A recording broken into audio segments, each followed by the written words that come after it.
C'est également l'affaire des Réunionnais de la Creuse. Après Paris, hier, la commission d'information et de recherche historique des enfants de la Creuse est à Guéret ce week-end. Elle doit recueillir les témoignages de ces exilés de force arrachés à leur famille dans les années 60, 70 et 80. La plupart avaient été placés dans des foyers creusois. Rappel des faits avec Pascal Coucy. La commission d'experts sur les Réunionnais de la Creuse a été mise en place il y a un an par l'ancienne ministre des Outre-mer, Georges Paul-Langevin. Composée de 5 membres universitaires pour la plupart, elle est chargée d'établir les faits sur cette affaire et d'écouter les revendications des victimes de cet exil forcé. Nous avons vraiment besoin à la fois de faire un bilan à peu près exhaustif de ce qui s'est passé. Ensuite, une fois qu'on aura compris ces histoires de vie, de permettre à ces personnes d'avoir accès à leur origine, de pouvoir voir leur dossier et à partir de là, d'avoir un avis sur les suites possibles que peuvent avoir les revendications qu'ils expriment en termes de réparation. La commission a déjà auditionné des ex-pupilles en novembre à La Réunion et hier à Paris.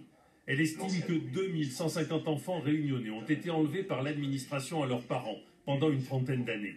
Ils ont été placés dans des foyers ou des familles d'accueil de départements ruraux, majoritairement en Creuse. Coupés de leur famille, la plupart ne sont jamais retournés à La Réunion. Voilà donc pour ce rappel des faits. Pascal Coucy, bonsoir. On vous retrouve en direct de Guéret avec votre invité Philippe Vital, le président de cette commission d'experts qui a accepté de répondre à nos questions. Oui, Emmanuel, Philippe Vital est donc le président de cette commission. Il est ce week-end à Guéret. C'est un sociologue, il connaît extrêmement bien cette question des Réunionnais de la Creuse. Il y a travaillé pendant plusieurs années. Bonsoir Philippe Vital. Donc vous allez faire une audition demain. Vous allez recevoir des Réunionnais qui ont été victimes de cet exil forcé. Qu'est-ce que vous attendez de cette audition? Bonsoir Pascal Coucy. Écoutez, nous attendons premièrement une parole, c'est-à-dire une écoute.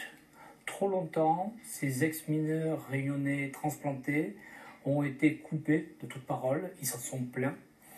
Par la résolution de l'Assemblée nationale, cette histoire est rentrée dans l'histoire de France. Une commission a été mise en place. Rappelons-le, l'Assemblée nationale a reconnu ce qui est arrivé à ces Réunionnais.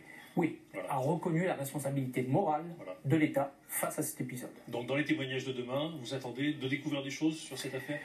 Nous attendons surtout de connaître les soucis, les contraintes, les problèmes qu'ils peuvent rencontrer et comment, face à la mission qui nous a été confiée, nous pouvons y répondre, comment nous pouvons faire remonter ça au niveau du gouvernement. Ça fait maintenant pratiquement un an que vous travaillez sur cette question, les 5 membres de la commission.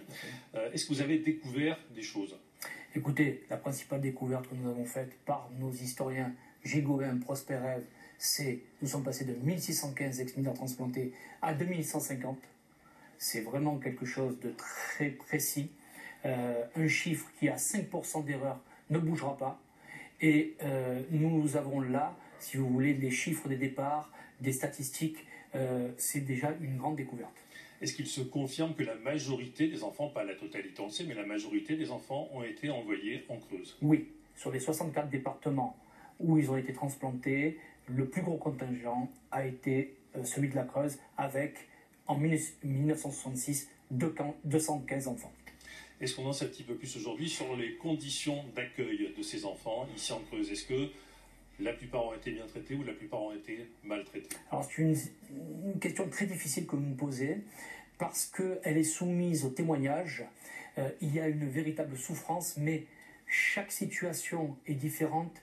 Les propos divergent, reste une même convergence, c'est celle de la souffrance. Sans dramatiser, il y a eu là-dessus un drame commun. Quelles vont être vos priorités désormais?